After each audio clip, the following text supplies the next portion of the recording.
Como todos sabem, nós seguimos o Evangelho capítulo a capítulo nos comentários da segunda-feira à noite, da quinta-feira à noite. E estamos então abordando o capítulo 16, que fala muito desta personalidade tão importante do cristianismo primitivo, que conhecemos pelo nome de Saulo ou Paulo de Tarso. E a sua existência foi exatamente um símbolo, um demarcador do que significa o próprio capítulo 16. Um capítulo que fala da necessidade de escolhermos entre servir as coisas do mundo e servir as coisas de Deus. Mas sem o fanatismo, sem aquela postura de iconoclastia, de quebra das nossas realidades objetivas e lúcidas, sem pretensões de transformar todos os seguidores de Jesus em um grande conjunto de fanáticos que rasgam a carne para mostrar que são fiéis. Se nós estivéssemos dependendo para a implantação do reino do Senhor através de exemplos, do sacrifício físico, do sacrifício individual, como dependeu o cristianismo primitivo logo no começo da sua existência, o Senhor ia ter que esperar mais alguns milênios. Porque raros de nós, se é que existiria alguém que estivesse realmente imbuído de uma fé tamanha, que mesmo tremendo, mesmo com medo, mesmo aflito, mesmo deixando filhos, maridos ou esposas, aceitasse ir ao circo, ser comido vivo. Se hoje o Evangelho do Senhor dependesse dessa capacidade de decisão, com toda certeza não se implantaria. Com toda certeza estaria ainda tendo que adiar a sua eclosão no seio dos homens. Porque nós estamos vivenciando experiências em que o excesso de conforto, o excesso de facilidade, o excesso de progresso também nos concede um excesso de muitos dos valores terrenos que depois de desfrutados viciam. E viciando o espírito, como é difícil abrir mão deles. Esta dificuldade está retratada aqui, neste capítulo 16. Por isso que Jesus fala, lembrando que mamon, essa expressão usada pelo Cristo, que muitas pessoas que estão na religião, seja espírita, católica, protestante ou de qualquer outra, que usa o Evangelho como fonte inspiradora, não imaginam o que seja. Mamon é a expressão de uma divindade, se não me engano, suméria, ou daquela região do Oriente, que era muito procurada pelos povos pagãos do tempo do Senhor, nas regiões circunvizinhas à Palestina, já que nós sabemos que os hebreus tinham um único Deus, mas havia povos ao redor daquela área que cultuavam diversos deuses. Não esqueçamos dos egípcios, dos babilônicos, cada um com as suas deidades, e deidades que tinham suas funções específicas. E entre estes deuses, Mamon era aquele representante das riquezas. Era uma estátua geralmente feita e revestida de ouro ou de prata. E a função deste Deus, desta força, era a de garantir aos seus seguidores os benefícios dos valores materiais que este Deus, estaria representando no mundo. Mamon, portanto, seria uma dessas divindades antigas às quais os homens do seu tempo prestavam culto, prestavam homenagem, entregavam bens, faziam oferendas, queimavam incenso, faziam doações. Porque quanto mais você dá ao Deus da riqueza, mais Ele gosta e te devolve. A gente já ouviu isso agora modernamente, não é? Assim, Muito parecido, não é? Não é? A gente não tem ouvido alguma coisa parecida com isso? Você tem que dar, porque é você dando, Deus faz você ficar ainda com mais. Mas este dar não é dar-se. O que nós temos ouvido é dar coisas. Parece o culto a Mamon. O culto que faz você ir atrás do sucesso material, da riqueza material, que hoje, travestida de cristã, em muitos aspectos de muitas religiões, é o ponto nodal, é o ponto primacial da procura de muita gente.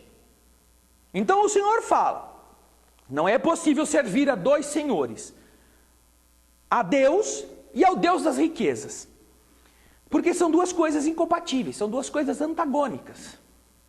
E aí nós nos lembramos de uma frase que às vezes aqui a gente se lembra e repete para vocês.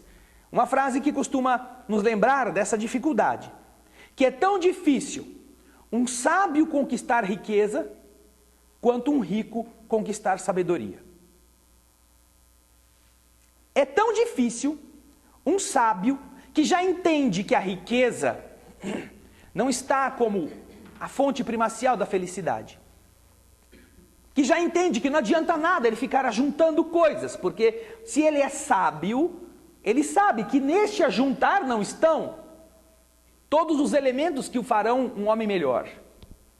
Então é tão difícil para um sábio conquistar riquezas, quanto para um rico conquistar sabedoria. Não que seja impossível, mas é difícil. Por que que é difícil o rico conquistar sabedoria?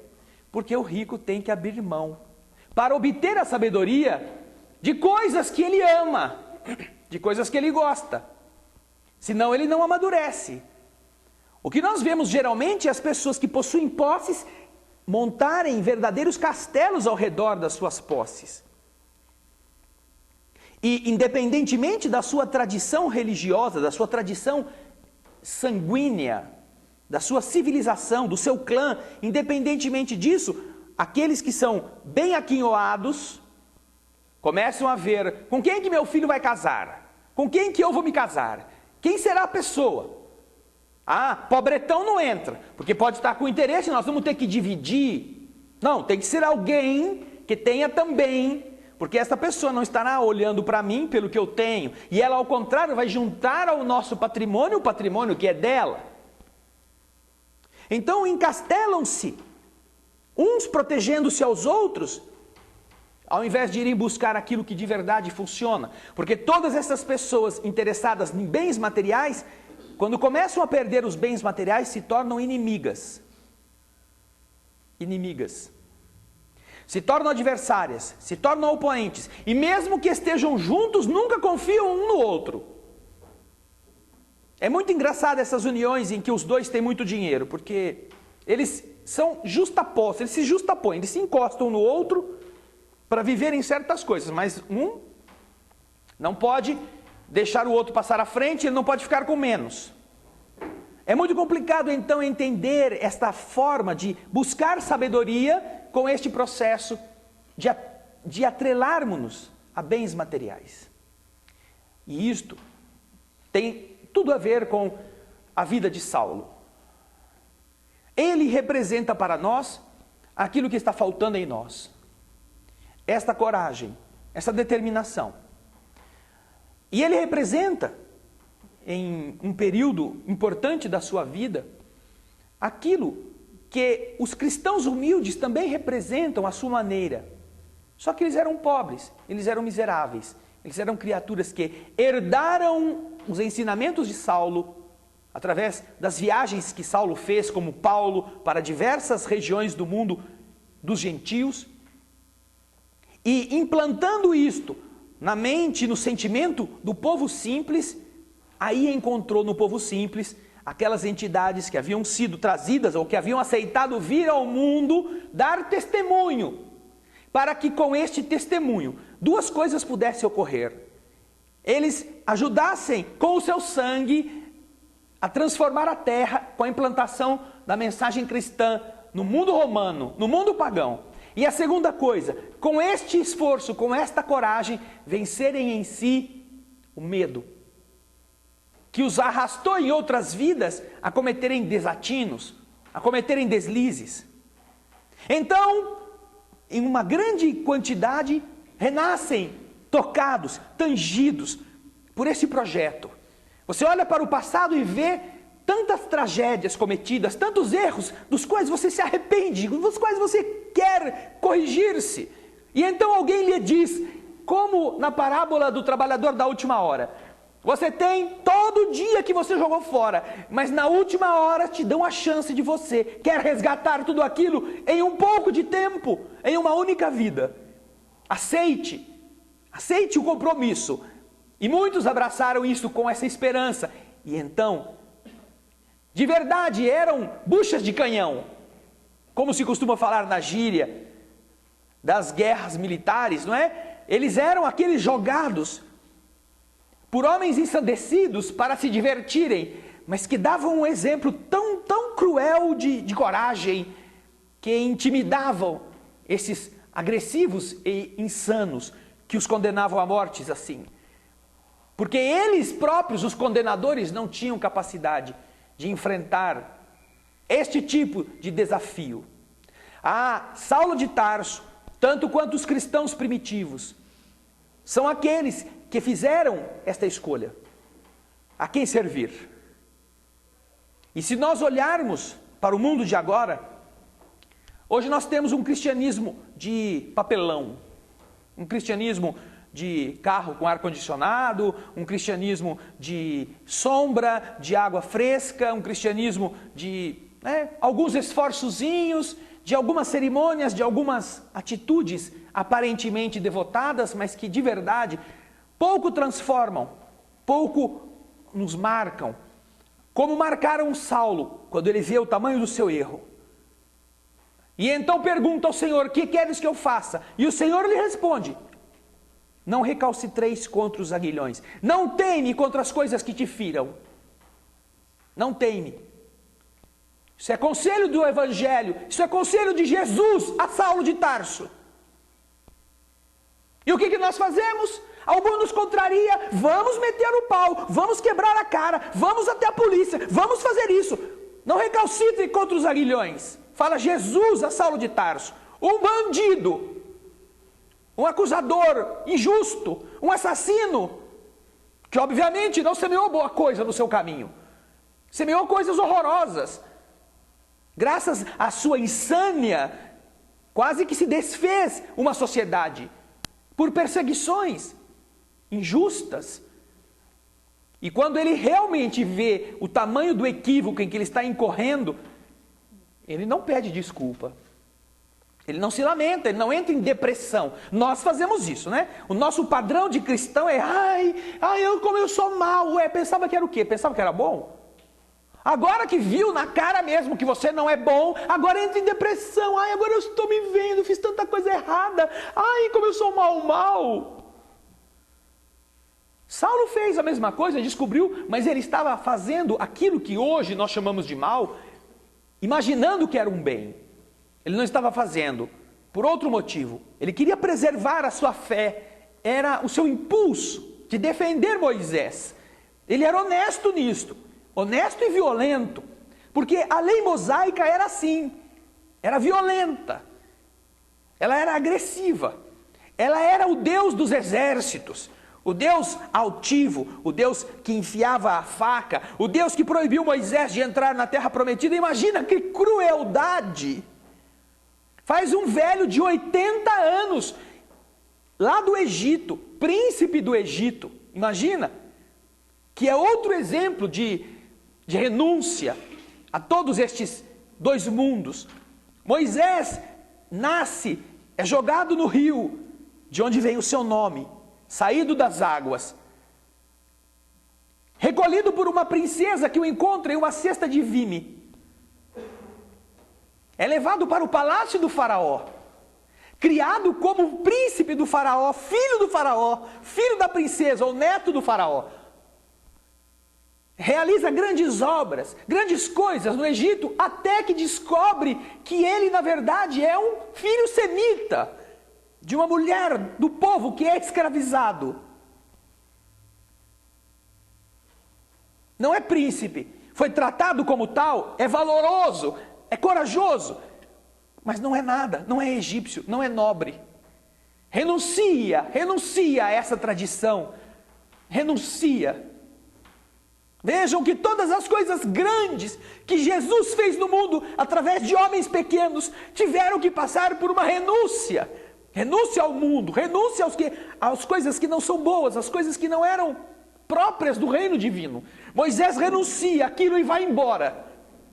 Casa-se, vai cuidar de pastorear as ovelhas, as cabras do seu sogro. E quando tem 80 anos, qualquer um de nós com 80 anos já está procurando, né, um beco no cemitério. Não, eu tenho que me aposentar, eu tenho que descansar, já passei do tempo, quero agora ficar aqui, sombra de água fresca. Moisés está lá, cuidando dos rebanhos do seu sogro, quando uma sarça ardente, ali, incandescente, o chama, com mais de 80 anos. Eu acho que aqui quase ninguém tem 80 anos. Ah, senhora. Está quase lá. É que a senhora é mulher, não vai dar para fazer isso. Mas, tirando ela, todo mundo aqui é mais novo do que Moisés era quando foi chamado pela força divina para libertar o povo hebreu. Imagina. E foi. Padeceu todos os esforços, lutou contra aquela casa do faraó onde ele havia sido criado. Imagina o que significa isto. Você descobre que seu pai é adotivo, que sua mãe é adotiva, são adotivos, você foge de casa, descobre que a sua família é de uma favela, vive lá com a sua família, passa fome com eles, cresce, envelhece, e aí Deus chama você para ir na casa do seu pai que te criou, que te deu o melhor, que te deu tudo que o mundo dá, para destruir aquilo lá e tomar todos os empregados do seu pai e levar embora. Para nós, qualquer atitude dessa é uma ingratidão, não é? Nós encaramos isso como uma falta de respeito, que cuspiu no prato que comeu, aquelas coisas que a gente costuma falar sempre. Moisés obedece. Primeiro vai e pede para o faraó. O faraó não deixa. Depois vai e diz, olha, vai acontecer uns probleminha aqui no Egito por sua causa. Não tem problema, nós consertamos tudo. E começam então as pragas, aquela coisa toda. Imagina o esforço desse velho, entre aspas, não é? Consegue por fim retirar o povo, que já fazia vários séculos que estava no cativeiro, acostumado, misturado com as crenças egípcias de vários deuses, fazendo macumbinhas iguais os egípcios faziam, eles que eram, né, cultores do Deus único, cultuando gato, cultuando boi, jacaré, crocodilo, pássaro estranho, deuses que eram de outro povo, os próprios hebreus cultuavam. Ele tem que pegar esse povão todo, depois que o faraó liberta, o Salvador veio nos buscar e levar para a terra prometida. Atravessam a pé, porque não tinha nenhum ônibus disponível. Também não tinha trem-bala, não tinha avião, teco-teco, tem que ser no pezão mesmo, no pleno deserto. O homem anda, como diz a Escritura, 40 anos, guiando o seu povo. Povinho difícil, hein? Povinho daqueles. Vocês reclamam que tem um patrão ruim, reclamam que a sua funcionária de casa não obedece você explica como que faz e ela faz sempre tudo errado, reclama que chega atrasada, reclama que falta, reclama que não avisa. Imagina você ter que cuidar de um povo rebelde, mal acostumado, e que punha em Moisés a responsabilidade de arrumar comida para todo o povo, arrumar água para todo o povo, arrumar o que fazer para todo o povo até chegar na terra prometida. O Moisés não aguenta. Aí chega lá já, imagina quanto tempo não levou ele até fazer tudo isso, até vir todas as pragas, deve ter levado, ele já tinha lá, quem sabe, os seus 90 anos, quando saiu do Egito. Aí chega então e fala, Senhor, não aguento, esse povo aqui não me dá sossego. E o que ele fez? Somente as 7 pragas do Egito, para libertar o povo, que séculos ainda não tinham libertado. Aí conseguiu encontrar um buraco no Mar Vermelho e passou pelo Mar Vermelho, e o exército do faraó foi engolido pelas águas. E o povo foi salvo. Só isso que ele fez. E não é que o povo ainda não acreditava em Moisés?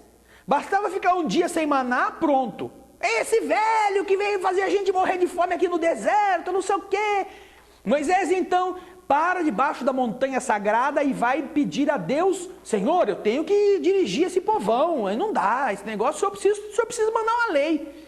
Mas onde foi isso? Em cima do morro. Sai daqui a pé, hoje, desce aqui na descida, pega embalo.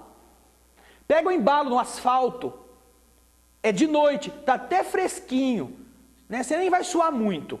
Pega o embalo no asfalto e na descida, aí você começa a subir. Pela rua, não estou falando subir pela pedreira, né? Pela calçada mesmo, o que der. E chegue até o castelo sem pisar na língua. Todos vocês que têm menos de 80 anos. Moisés, nessa altura, já devia ter uns 90. E ele tem que subir a pé no morro, na montanha sagrada, o Monte Sinai. Para quê? Para pegar as tábuas da lei, para falar com o Senhor. E o Senhor dar ao povo uma ordem moral. Porque vinham do Egito, do cativeiro, cheio de promiscuidade com as crenças antigas. O Senhor dá a tábua para Moisés, mas como mostra os 10 mandamentos e conta a tradição, o Senhor escreve a lei onde? Onde? Na pedra. Na pedra. E aí o que tem que fazer o velho? Descer com as pedras. Não é falar, olha povo, sobe aqui e me ajuda para pegar as pedras. Não, vem Moisésão lá, não se sabe como, se arrumou lá um trenozinho para descer a montanha, se botou em mula, mas ele teve que descer com as pedras. Então aí você pega as pedras, pega um paralelepípedo, só para facilitar, ou 2, garra um de cada lado assim, e vem do castelo até aqui. Na rua, pela rua, não precisa vir pela pedreira, pelas coisas escarpadas. Vem carregando 2 paralelepípedos, que é muito menos do que 2 pedras, que Moisés disseram que veio carregando, até chegar no povo. Quando chega no povo, o que ele encontra? Um festival, um bacanal, uma orgia lascada, porque o povo cansou de esperar o velho voltar. Não estavam fazendo nada. O único que estava trabalhando era o ancião de 90 anos. E o povo cansou. Porque naturalmente, até o coitadinho do velhinho chegar lá no destino, até o Senhor falar com ele, até esculpir as 2 tábuas da lei, até ele conseguir carregar as tábuas, passou aí uns 15 dias, 20 dias, sei lá, porque andando a 2 por hora é difícil, para não tropeçar na descida é mais difícil que na subida, porque na descida ele estava com peso. O velho morreu lá em cima, Arão, nós queremos voltar. Quiseram voltar a cultuar os deuses do seu senhorio, os que os escravizavam. Imagina a loucura. Depois de terem suportado séculos de opressão, fazendo tijolos, carregando pedras, morrendo massacrados pelos deslizamentos, construindo as obras de um outro povo, eles quiseram voltar ao culto dos deuses antigos. Depois de terem visto abrir o mar, depois de terem visto as pragas, depois de terem visto Moisés o Senhor mandar o maná todo dia para eles comerem, ainda quiseram voltar. Eita, povinho difícil. Parece alguém que nós conhecemos. Quando a gente se olha no espelho. Ele chega e vê aquela balbúrdia, o bezerro de ouro, pegaram obturação, anel, né, pulseirinha, santinho, pegaram o terço bizantino em ouro e derreteram tudo e fizeram um boneco de ouro, um bezerro, que era um culto do Egito. E o que faz o velho Moisés? Quebra a lei. Ai, Senhor, quebrei a lei em cima do bezerro.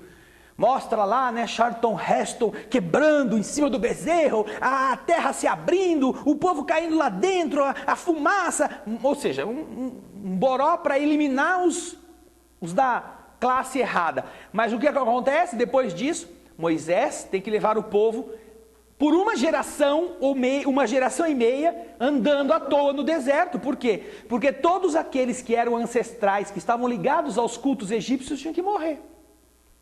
Ele matou meia dúzia, é verdade. Mas como é que dá para prender no deserto? Não dá. Fazer uma prisão itinerante? Não dá. Então o povo tinha que andar junto. Então, para acabar com os que eram os fomentadores, teve que matar. Mas, para acabar com o conceito filosófico da promiscuidade entre o politeísmo e o monoteísmo, tiveram que fazer o quê? Tiveram que andar até morrer os que eram oriundos do tempo do Egito. Quem que teve que andar junto? O velho. Vamos por aí já 90 anos, carregando as tábuas, quebrando as tábuas, subindo de novo, pegando outras tábuas, trazendo de novo. Aí botando todos os ensinamentos, tem que andar no deserto. Deserto. deserto. Não tem muita água, só salzão, não tem muito oásis, é só areia. Imagina andar na areia. Faça esse teste. Um dia que for para a praia, escolhe uma praia assim, cheia de areia, e anda na areia, não na areia molhada, na areia seca. Anda até o fim da praia e volta, se conseguir. E o povo teve com Moisés à frente andar, 25, 30 anos, até que os mais novinhos que tinham convivido com os crianças do Egito morressem. Aí o que acontece? Acontece uma seca danada, eles não encontram água. A esse tempo, Moisés, que já tinha 90, quando foi buscar as pedras, vamos fazer de conta, já está com 120 anos. Aí então o povo reclamando que não tinha água, que nunca chegava na Canaã, na terra prometida, fala para Moisés: você tem que nos dar água. E Moisés, pressionado, estressado, sem 13º, sem férias, não tinha jeito de fazer nada, reclamação trabalhista nenhuma, vai até o Senhor e reza, e escuta a voz do Senhor: vai em tal pedra e fere a pedra com uma batida. Moisés então reza, faz isso, vai até a pedra e dá uma batida com o seu cajado. E nada. Estressado, tadinho, ansioso, queria se livrar dessa encrenca, porque que encomenda difícil foi essa que Deus mandou ele fazer. Aí então, ele dá uma outra batidinha na pedra assim, quem sabe o Senhor estava ocupado, não percebeu, né? Tuc! E aí, a água brota. Mas aí, brota também a lei divina dizendo: você não confiou na palavra do Senhor, por causa disto você não entrará na terra prometida. Olha que desgraça. Você luta, você faz tudo, você arranca, você dá seu sangue, dá suas unhas, dá os seus cabelos, dá tudo na sua vida, e aí só porque deu 2 batidinhas na pedra, não pode entrar na terra prometida. Pode chegar perto, mas não vai entrar. Deus duro esse, não? Esse Deus do Velho Testamento cobrava das pessoas coisas deste modo. Abraão, o patriarca, que lutou para ter um filho varão, já era velho e não tinha conseguido, consegue depois de orar muito, que a sua esposa conceba um filho homem, a quem ele se devota, a quem ele se dedica, de forma generosa como seu ideal, a continuação da sua raça.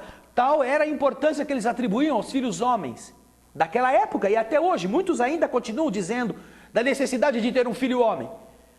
E quando o filho já está grande, que ele já pegou muito amor pela criança, que já é um menino, já é aquele ideal, o pai já está velho, o Senhor diz: leva o teu filho que eu vou precisar de vocês dois.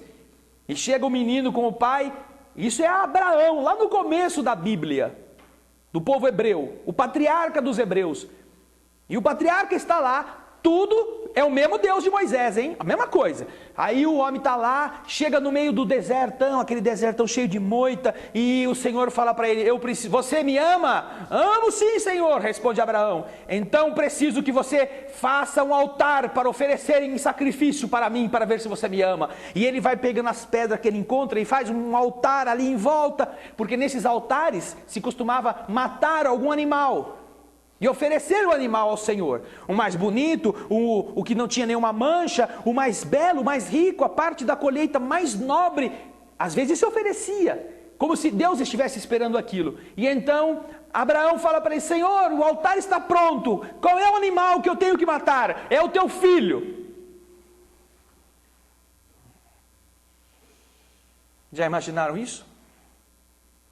Já imaginaram pegar as 2 bonitinhas aí e levar para o altar e enfiar a faca nelas? Ou a sonolenta aí que está roncando, já imaginaram acordá-la em cima do altar com uma faca na goela? É bonito para Abraão, né? Pô, o velho foi azarado, hein? Agora pensa você tendo que fazer isso. Abraão, por amar a Deus, pega o filho e chorando, coloca o menino em cima do altar. Não tem o que dizer, não tem como explicar. O filho não sabe o que o pai vai fazer porque confia cegamente no pai. Abraão pega a adaga diante dos olhos do filho, pede desculpa, chorando. Imagina o filho que começa já a imaginar que o velho vai fazer com ele. E Abraão então vai desferir um golpe para matar o filho que Deus lhe havia dado. Você tem que escolher, Abraão, a quem você serve. Você serve ao Senhor ou você serve ao seu interesse? Você tem que escolher, Moisés, a quem você serve. Você serve ao seu capricho de entrar na terra prometida, ou você serve a mim, Senhor, que te tirou da escravidão, que te deu o poder para fazer isto? A quem você serve? Saulo, a quem você serve? A que tipo de Deus você serve? Aos deuses que mandam matar a prostituta apedrejada, que mata o inocente porque te ofendeu? Ou a este que te pede que perdoe? A quem você serve? Toda a existência da Bíblia é esta luta. E então, quando Abraão vai matar o filho, e está pronto a desferir o golpe verdadeiro, ele ouve a voz do Senhor: Abraão, estou contente com a tua fidelidade. Deixa o teu filho, não preciso de sangue de gente inocente. É suficiente a prova de fidelidade que você me deu. Vai e pega um cordeiro que está ali e sacrifica-o para que ele seja o símbolo dessa aliança que eu faço contigo. Aliança da fé verdadeira. Esta aliança que vai transformar a tua nação, que vai fazer você prosperar como um povo e que vai cobrir a terra como as estrelas cobrem o céu.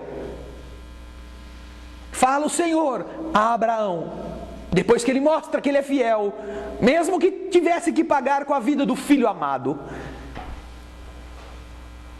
E Moisés, que faz tudo o que faz pela força divina, porque titubeia, porque não confia plenamente no Senhor, daquela forma intimorata, só porque dá 2 pancadinhas na pedra.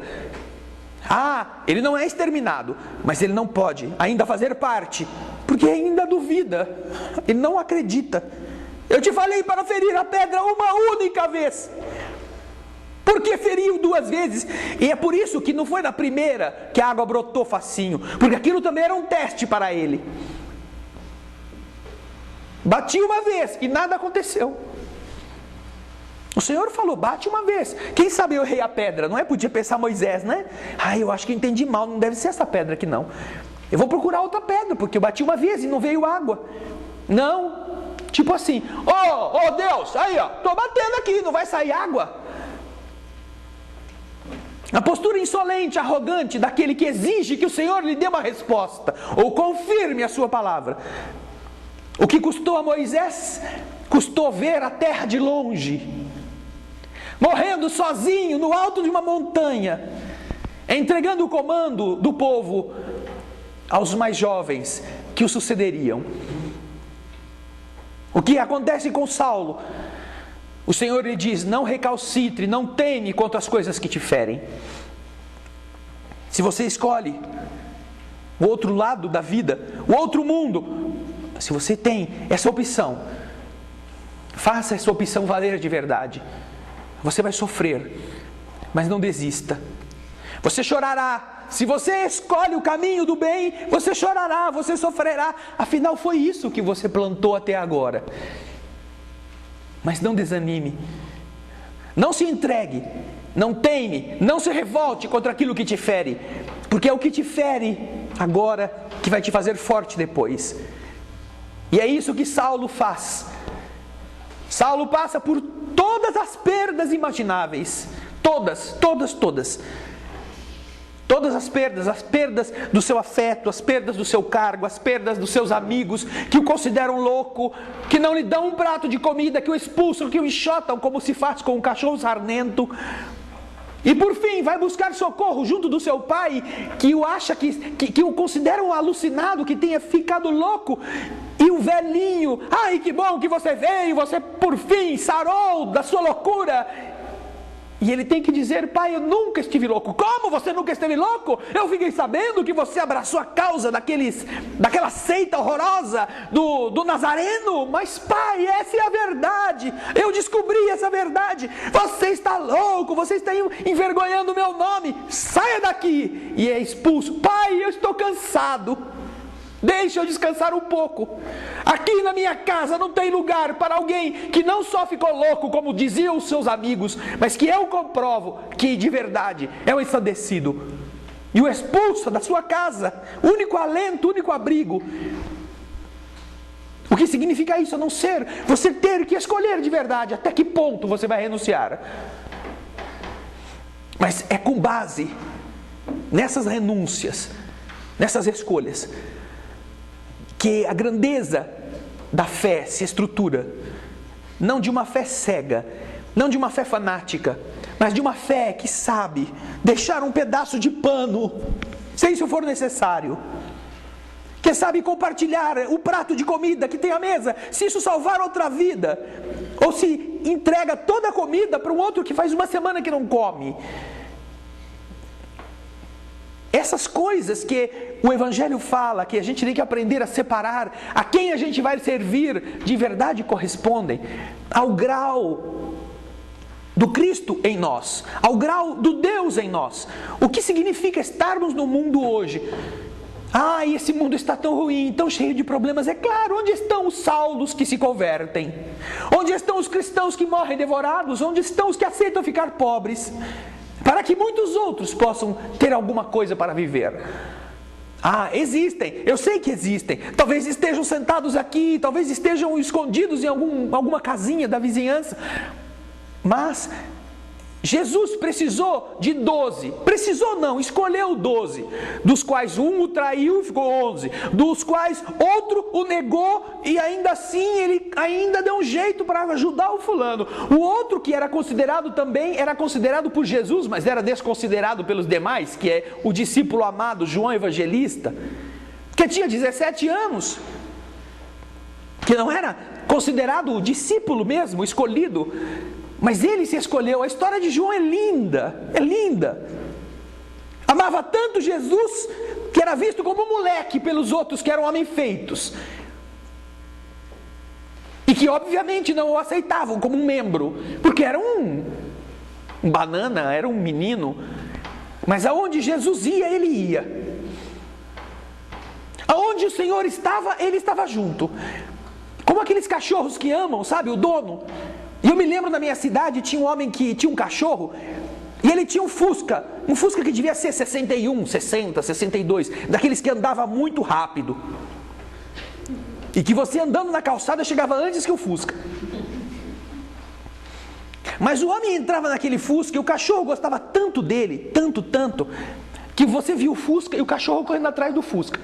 Pela cidade inteira, onde o homem ia, o cachorro ia correndo atrás do Fusca, porque ele sabia que lá dentro estava o homem que ele amava, o seu dono. Não tinha coleira amarrada no cachorro, não era o carro que puxava o cachorro, era o cachorro que corria atrás do carro porque gostava do dono. Então João amava tanto Jesus, que aonde Jesus ia, mesmo ele sendo enxotado como um bicho indesejado, ele ficava lá, por perto. Ele queria escutar. E então alguns discípulos diziam: Senhor, ele não é dos nossos, ele não está aqui, o Senhor não chamou ele. Ciúme. E o Senhor dizia: deixa ele onde está, deixa.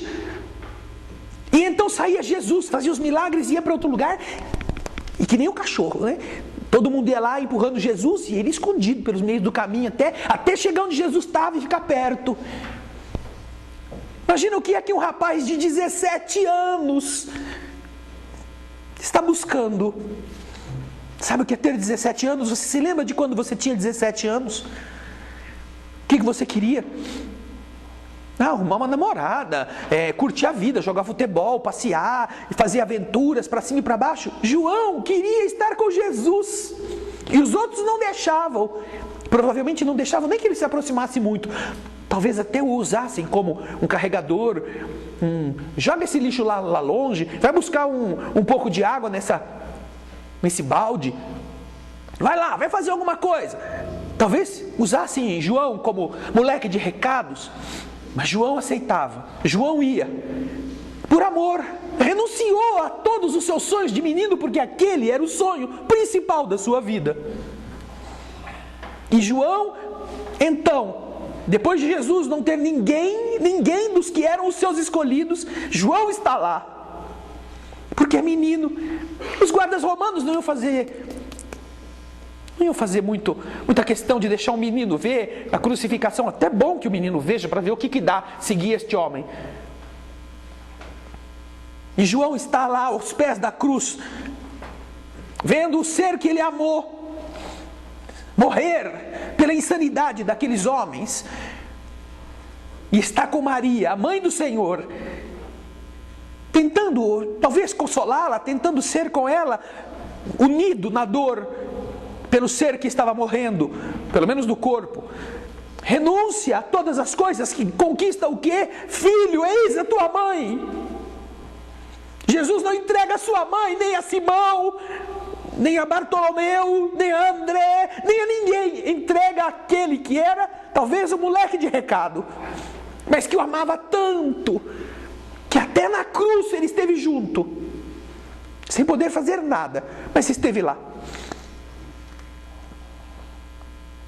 Como é diferente o tratamento divino para aquelas pessoas que lutam, que vão realizar o seu sonho, pagando o preço por ele.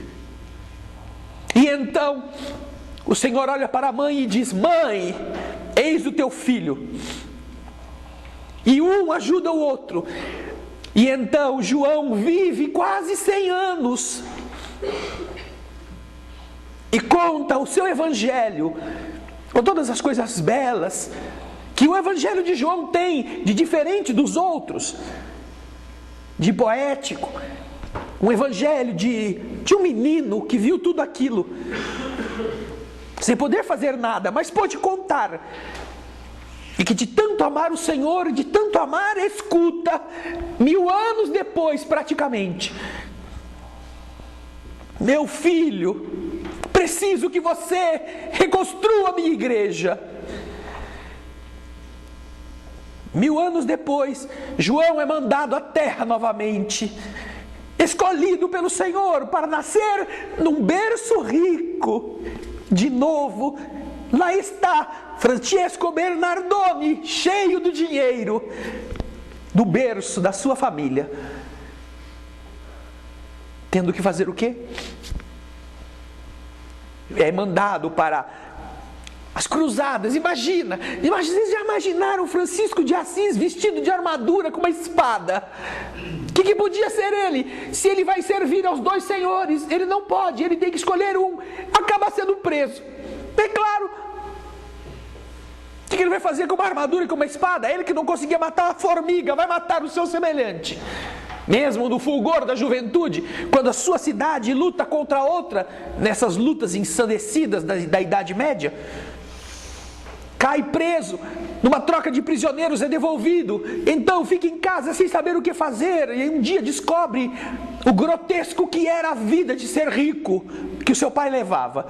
Ele comia, ele tinha roupa bonita, ele era invejado por todo mundo, às custas dos velhos e crianças que morriam na tinturaria que seu pai mantinha, nas masmorras da sua casa medieval.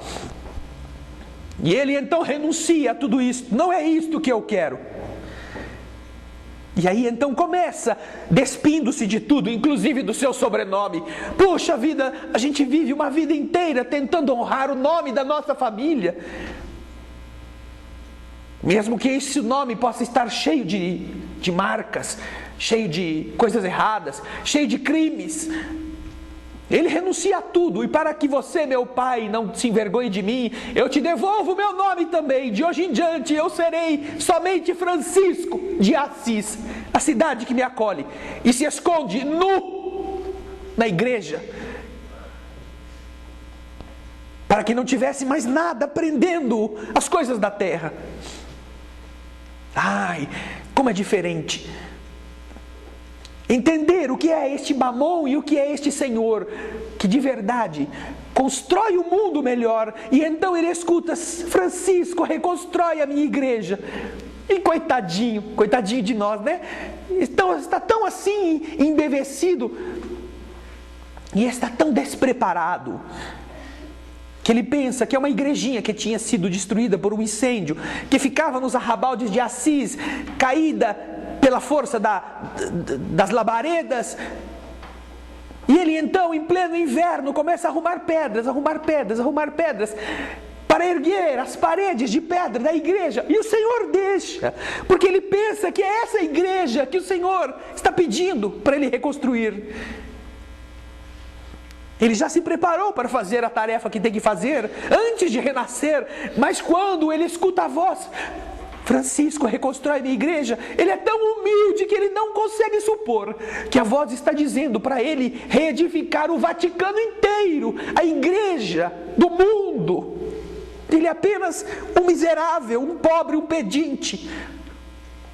Vai fazer o que as pedras lhe dizem, vão erguer as paredes. E o Senhor deixa, e ele ergue, e reconstrói a igrejinha, humilde e pobre. E depois de ter trabalhado nisso, o Senhor diz: mas não é esta igreja, meu filho, é a outra, a igreja principal, a igreja do meu evangelho, que está carcomida. Reconstrói. E ele então a pé vai a Roma, vai ao Vaticano sem marcar horário. Já imaginaram isto? Você vai a Brasília a pé, sem marcar um horário, porque você ouviu uma voz dizendo que o presidente Lula vai te receber do palácio, sem tomar banho, sem ter sapato, com andarilho praticamente, você vai. Em quem você confia? No seu cajado e na pedra, ou na palavra do Senhor? Francisco vai. Os seus amigos tentam dizer: você é louco, você é maluco, não vai não, nunca que vão te receber. Francisco vai e ali acampa, nas portas do Vaticano.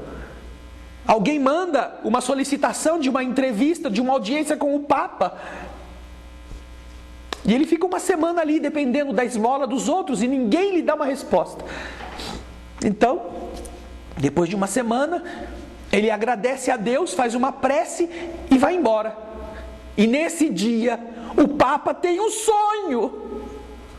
Deus é poderoso, não precisa de nenhum arauto, não precisa de nenhum exército. E o Papa sonha que naquele dia ele tinha estado com o enviado do Senhor Jesus e tinha desprezado essa oferta. Jesus tinha ido visitar o Papa, o cerne da Igreja Católica, e o Papa não o havia recebido. Que era coisa mais cruel para um Papa, o bispo de Roma, o herdeiro de Simão Pedro, ter Jesus batendo a sua porta e ele não abrir. O Papa acorda alucinado com este sonho, de tão real que foi. Ordena aos seus exércitos, que eram os poderosos exércitos da época: vasculhem todas as estradas que saem de Roma e me traga um homem miserável, um homem pobre que estava aqui querendo falar comigo. E é que eles encontram. Era o mundo agora indo a Francisco. Não era Jesus indo ao Papa, agora era o Papa indo ao Cristo. O Cristo descalço, faminto, pobre, mas que tinha ido lá. E o Papa recebe Francisco dentro do Vaticano, sem marcar nenhuma audiência.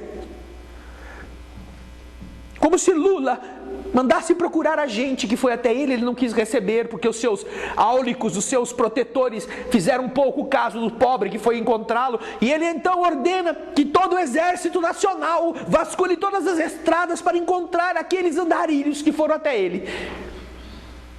E quando encontram, levam-no até lá para encontrar-se com o presidente.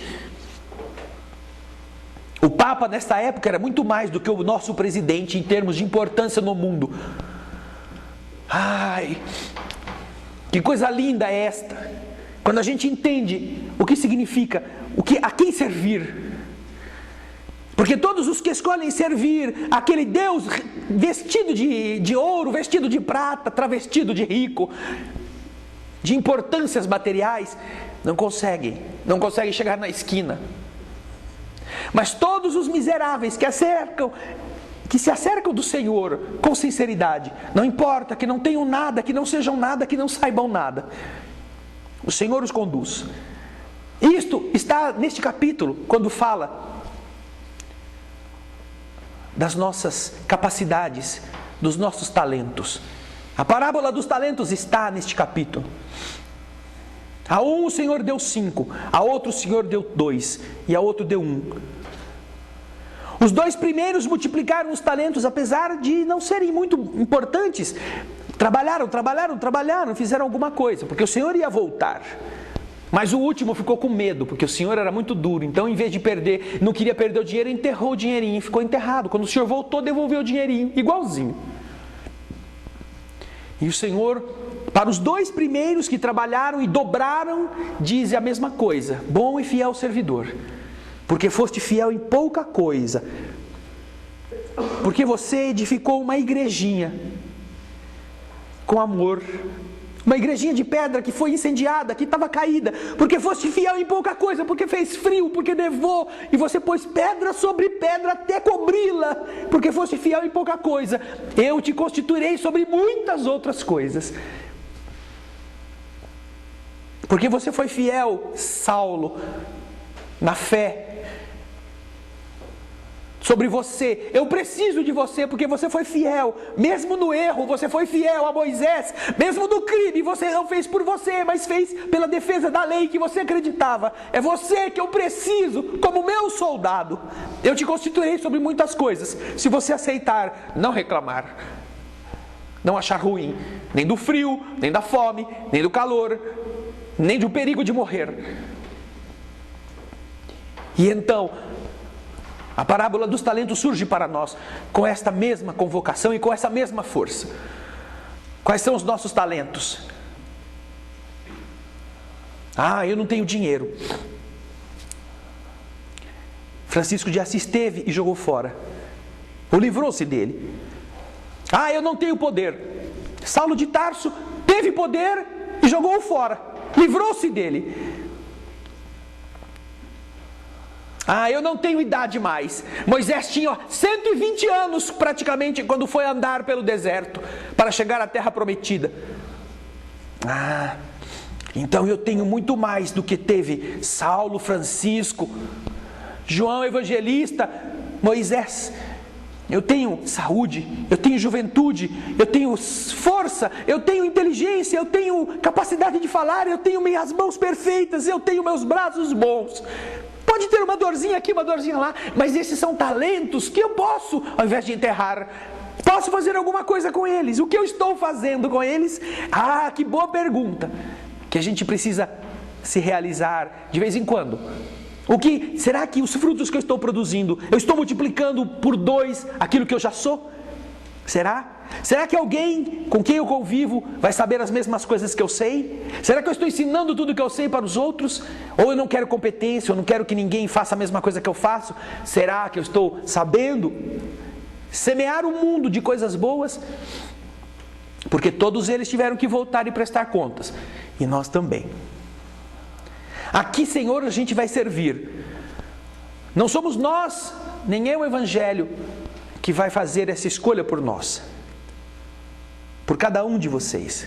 É cada um que está na terra que escolherá isto. E não é uma religião que vai dizer se é assim ou é assado. É a nossa consciência que vai dizer se a gente fez tudo de verdade, o que a gente podia fazer. Pensemos nisso. O capítulo prossegue. Teremos mais coisa na próxima semana. Mas já daquilo que a parábola dos talentos nos fala, no capítulo 16 do Evangelho, já dá material para a gente pensar os 7 dias que nos separam da próxima semana. Vamos orar.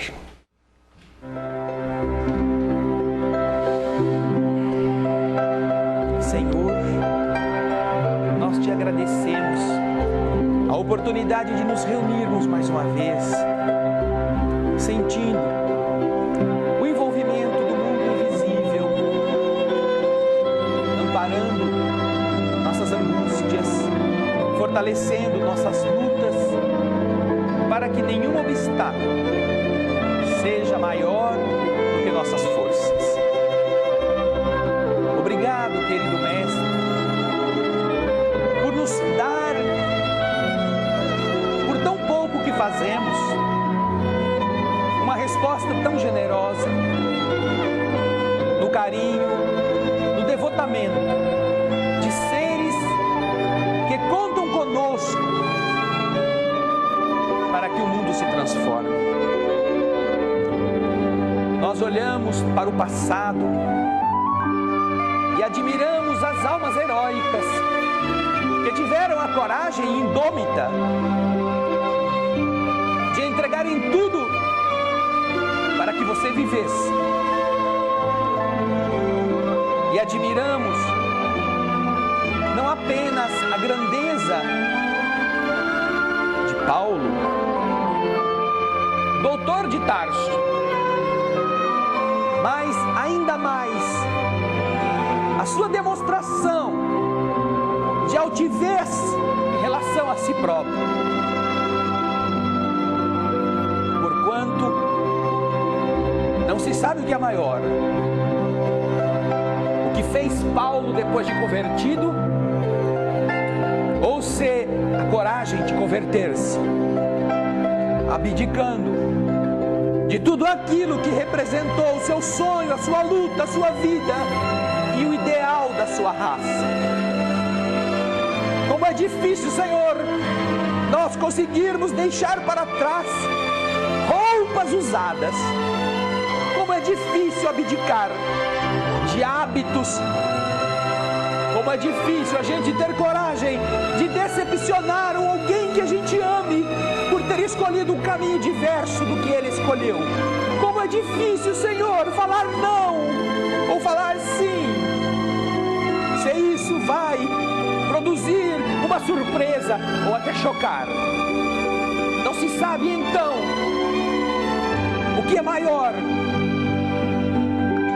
Se aquilo que Paulo fez, pagando o preço da sua conversão, ou se a coragem que teve de vencer-se, de abdicar,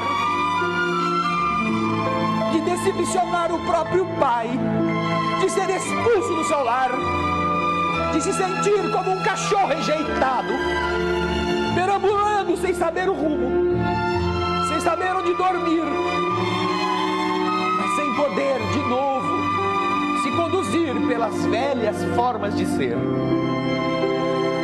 Senhor, nós procuramos,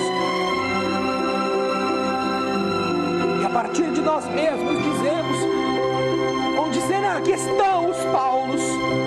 Onde será que estão aqueles que, como ele, aceitaram pagar o preço de serem comida de bicho, para cumprirem com devotamento a exemplificação de sua fé? Ah, Senhor, o mundo está claudicando entre os interesses de todos os tipos. E mesmo aqueles que dizem que acreditam em você, às vezes medem com palitos de fósforo o tamanho do investimento que farão para ajudar você nos seus projetos. Ao mesmo tempo que usam metros para se permitirem todos os tipos de devassidão, de fraqueza, com a justificativa de que também merecem procurar o que lhes seja de interesse. A gente ainda está tão distante, ainda que entremos nas igrejas de todas as denominações, que de verdade, Senhor, não sabemos quantificar quantas gerações nos afastam da civilização. Não é da perfeição, não é do mundo de regeneração, não. Quantas gerações, séculos ou milênios nos afastam de sermos considerados apenas seres humanizados, humus, homem, seres humildes, obedientes, que são fecundos porque dão de si para que as plantas cresçam, para que as flores floresçam, para que os frutos amadureçam, humus da terra, homem do mundo. Senhor, quanto tempo ainda vai faltar para termos um pouco da coragem milimetricamente medida por nós do que Saulo realizou apenas quando olhou para você e exclamou: Senhor, o que queres que eu faça? Ainda talvez demore muito, mas a gente sonha com um dia em que a gente possa nem olhar para você, Jesus, mas dizer com sinceridade: Senhor, o que queres que eu faça? Não porque ficamos doentes, não porque ficamos pobres, mas porque descobrimos que ser filho de Deus significa fazer o que o Pai projetou que fizéssemos. Obrigado, Senhor, por nos ajudar, por nos aguentar, por ter paciência com a nossa inferioridade. Obrigado, Senhor, por sua bondade. Escuta o que vamos cantar, mas também, Senhor, faz a gente escutar.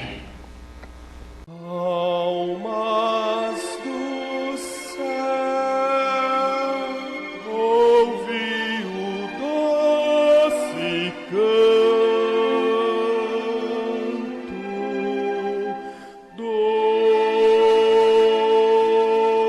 fundo do coração, com calor repleto de perfume em flor, como se fosse um só imenso jardim.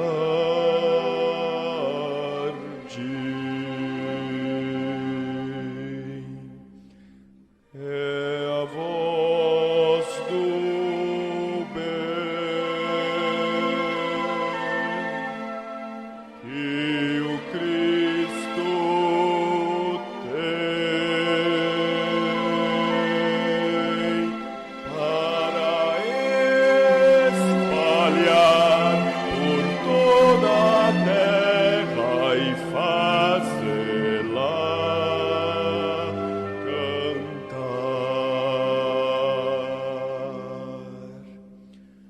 Oh, Jesus, que bom ter-te encontrado nesta estrada de paz e luz. Nós te agradecemos